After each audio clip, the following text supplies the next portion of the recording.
ছেড়ে দিতে হবে। 2 নম্বর আজমুবিল জজম করতে হবে, আর গুনাহ করব না। 3 নম্বর আল্লাহ তাআলার কাছে লজ্জিত হতে হবে। 4 নম্বর বান্দার হক আদায় করতে হবে। বান্দার হকটা কেমন তার একটা এক্সাম্পল স্বরূপ আমি একটা ঘটনা আপনাদেরকে শোনাই। বলখের বাদশা ইব্রাহিম ইবনে আদহাম রাহমাতুল্লাহি আলাইহি উনি বাদশাহিয়ত ছেড়ে দিচ্ছেন কিভাবে? আল্লাহ তাআলা আসলে তাকে হেদায়েত দিবেন। ওনার ঘরের ছাদের উপরে ঘোড়া খোঁজার জন্য গেছেন। বলখের বাদশা বললেন, পাগল নাকি তুমি? ঘোড়া কোনদিন ঘরের ছাদের উপরে উঠতে পারে? বললেন যে ঘোড়া যদি ছাদের উপরে না উঠতে পারে, তা যদি সম্ভব না হয়, ও ইব্রাহিম ইবনে আদহাম, তুমি যে সোফায় খাটে লেপের ভিতরে শুয়ে রয়েছো, এখানে শুয়ে থেকে আরাম করে নামাজ রোজা বাদ দিয়ে শুয়ে থেকে কি মহান মালিককে পাওয়া সম্ভব? বলখের বাদশা ইব্রাহিম ইবনে আদহাম লাথি মেরে সিংহাসনকে ছেড়ে দিয়ে ইব্রাহিম ইবনে আদহাম একেবারে জীর্ণ শীর্ণ পোশাক নিয়ে বের হয়ে তওবা করে আল্লাহ তাআলার কাছে তওবা করে ইবাদত বন্দেগী করতেছেন। জিন্দেগি যাপন করার পরে ইব্রাহিম ইবনে আদহাম রাহমাতুল্লাহি আলাইহি মসজিদে আকসার ভিতরে তাহাজ্জুদের নামাজের সময় মালিকের দরবারে ইবাদত করতেছেন। দিলের ভিতরে এই তামান্না ছিল, हर तमन्ना दिल से रुखसत हो गई, हर तमन्ना दिल से रुखसत हो गई, अब तो आजा अब तो खलवत हो गई।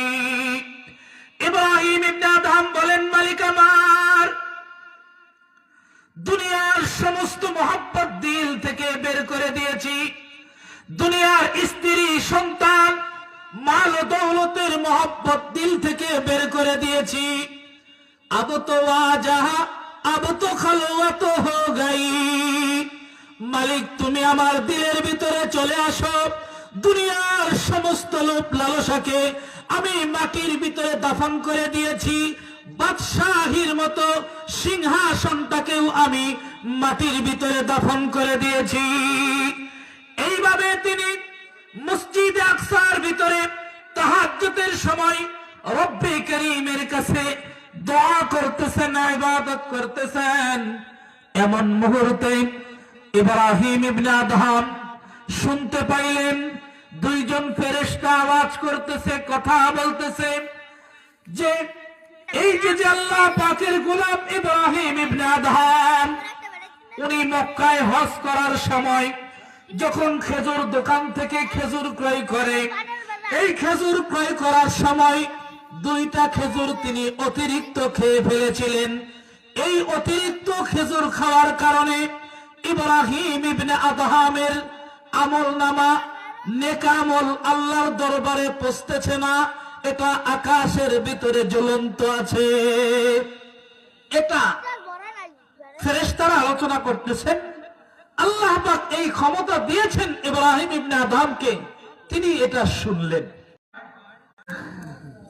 বড় যেটা ভালো সুন্দর এটা খাই আরে কই মন মতো হয়েছে, নেওয়া যাবে না মুরব্বী। অথবা নিলাম, আপনাকে 1 কেজি পূর্ণ মাপে দিল, একটা যে অতিরিক্ত খাইলেন, যদি দোকানদার এটাকে মাপ না করে, আপনার আমার ক্ষমতা নাই হাসরের ময়দানে 1 ইঞ্চি আগান। ইসলাম আপনাকে এই সমর্থন দেয় নাই যে আপনি অগ্রিম খেয়ে নেবেন।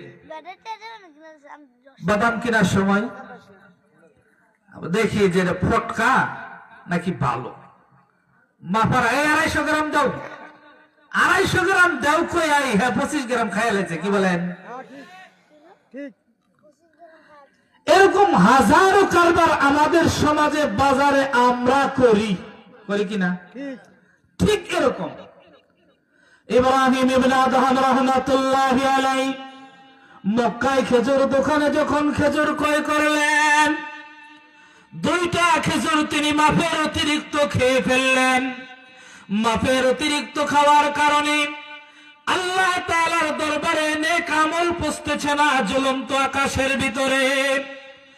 ইব্রাহিম ইবনে আদহাম চিন্তা করলেন, মিয়ানে আশিকে ওয়া মাশুকে করম নিস, মিয়ানে আশিকে মাশুকে করম নিস, কিরামান কাতিবিন রাহম খবর নিস।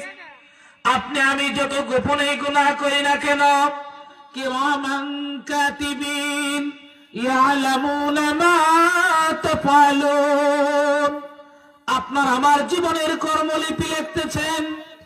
ঠিক তেমনি ভাবে যখন কিরামান কাতিবিন এই গুনাহটা লিখে ফেলেছেন, এই অন্যায়টা লিখে ফেলেছেন, ফেরেশতারা আলোচনা করতেছেন। ইব্রাহিম ইবনে আদহাম মসজিদ আকসা থেকে বাইতুল্লাহর দিকে মক্কার দিকে হাঁটতে লাগলেন।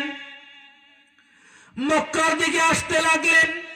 আস্তে আস্তে তিনি দীর্ঘদিন অতিক্রম করার পর যখন মক্কায় আসলেন, আসার পরে যেই দোকান থেকে তিনি খেজুর ক্রয় করেছিলেন ওই দোকানের ভিতরে